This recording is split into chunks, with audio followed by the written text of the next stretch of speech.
तर ऑपरेशन सिंदूरद्वारे भारताने एक मोठी कारवाई केली आहे। पाक व्याप्त काश्मीरमध्ये 9 ठिकाणी एअर स्ट्राईक करण्यात आला। ती 9 ठिकाणं कोणती आहेत तेजल?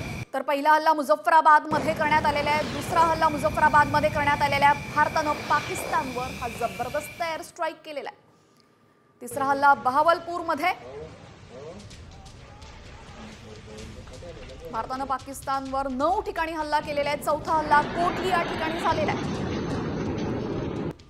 पाचवा चकमरूत पण एअर स्ट्राईक करण्यात आले। एअर स्ट्राईक करण्यात आले काही ठिकाणी पंजाब प्रांतात आहेत, पाकिस्तान मधली आहेत, तर काही पाक व्याप्त काश्मीर अर्थात पीओके मधली आहेत। सहावा हल्ला गुलपूर मध्ये करण्यात आला। सातवा हल्ला भीमबर मध्ये झालाय।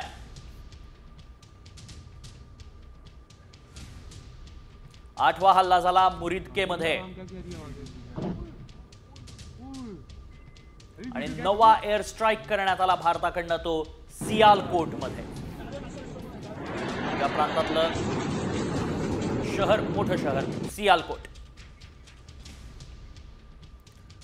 तर आपण पाहिलेलं आहे भारताचा जबरदस्त एअर स्ट्राईक। 9 ठिकाणं 9 दहशतवादी तळं उद्ध्वस्त केलेले। दहशतवादी मौलाना मसूद अझहरची होती। जैश मोहम्मदचं मुख्यालयही भारतानं नष्ट केलंय।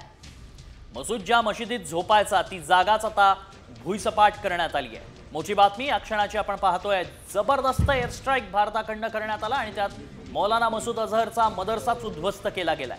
जैश मोहम्मदचं मुख्यालय देखील नष्ट करण्यात आलंय। ऑपरेशन सिंदूरच्या अंतर्गत ही कारवाई करण्यात आली। मसूदच्या ज्या मशिदीत झोपायचा ती जागा आता भुईसपाट झाली आहे। मात्र मसूद असाच ठार होईल अशी आशा आहे।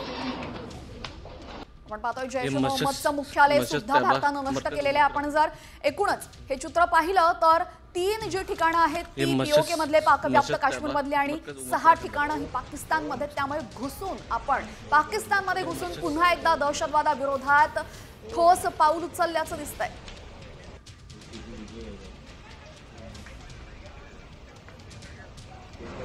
आणि अगदी थोड्याच वेळात सैन्याची पत्रकार परिषद सुरू होणार आहे आणि ही सैन्याची पत्रकार परिषद आपण लाईव्ह साम टीव्हीवर पाहू शकणार आहोत। थोड्याच वेळात या पत्रकार परिषदेला सुरुवात होतीये। ऑपरेशन सिंदूर नेमकं कसं आहे, काय नेमकं घडलं, कुठे हल्ले करण्यात आलेत आणि सगळी माहिती या ऑपरेशन संदर्भातली देण्यात येणार आहे। सैन्याची पत्रकार परिषद थोड्याच वेळात सुरू होतीये। भारतीय सैन्याकडनं या संदर्भातले सगळे अपडेट्स देण्यात येणार आणि हे सगळे अपडेट्स साम टीव्हीवर तुम्हाला पाहता येणार आहेत। अगदी थोड्याच वेळात या पत्रकार परिषदेला सुरुवात होतीये।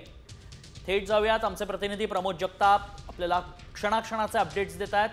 थोड्याच वेळात सैन्याची पत्रकार परिषद सुरू होतीये।